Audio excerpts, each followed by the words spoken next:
Всех приветствую себя на канале. Сегодня у нас в гараже Фотон 2013 год. Это у нас грузовой автомобиль. Вот такой. И проблема у него такая. Владелец автомобиля, говорит, ехал по трассе. Произошел какой-то щелчок, очень громкий, как будто удар или камень прилетел, или что. Но было не очень понятно. Вышел из автомобиля, сделал визуальный осмотр. При визуальном осмотре ничего не обнаружил. После чего ездил, как-то не очень комфортно было с этой. После этого при детальном осмотре было выявлено, что у нас на автомобиле обломило вот верхний болт. Вот это у нас идет траверса, крепление кабины, которое помогает, облегчает поднятие кабины. Вот. И вот у нас траверса, вот это крепится на трех болтах к кабине. Вот у нас один болт, вот там вот у нас второй, и там дальше третий болт. Вот, обломило с этой стороны болт, и вот с этой стороны передние болты были обломаны. То есть,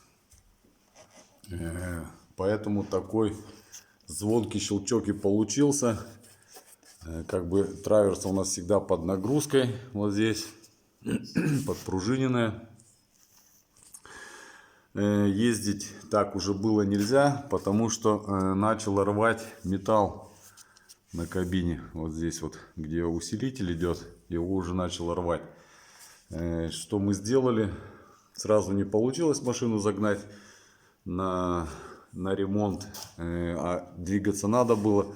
Мы отвернули вот этот болт, подняли кабину, соответственно, больше чем положено. Для этого мы убрали стопор с стойки фиксатора, подняли кабину больше чем нужно, и таким образом у нас траверса ослабла, выкрутили болт, и какое-то время еще автомобиль двигался, но кабину уже было одному не поднять, то есть надо было троем как минимум, чтобы задрать кабину, и то при открытых дверях.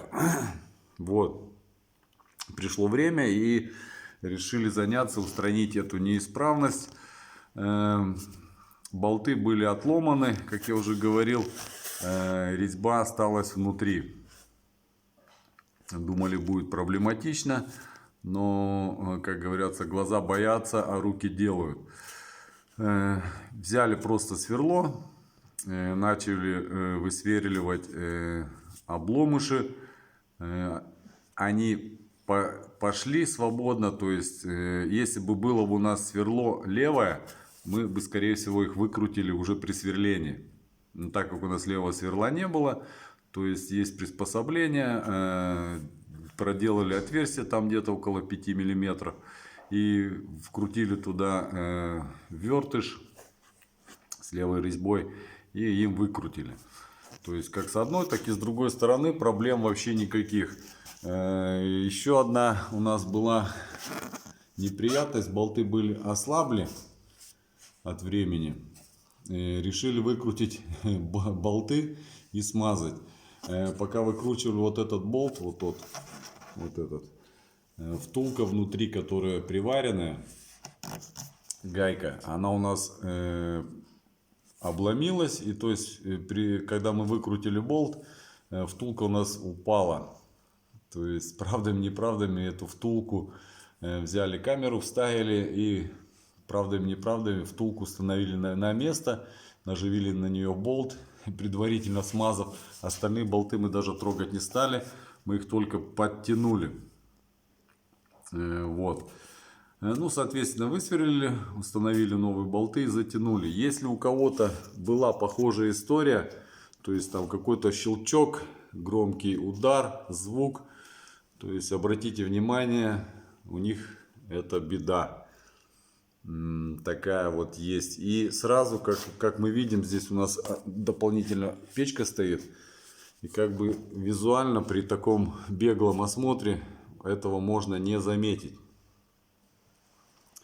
Ну вот, когда мы все болты установили, затянули, таким же самым образом опрокинули кабину вперед, закрутили обратно этот болт. Еще один такой нюанс: когда будете кабину опрокидывать вперед, обязательно ставьте фиксаторы, то есть там ремень крепите или что, чтобы кабина вперед не завалилась.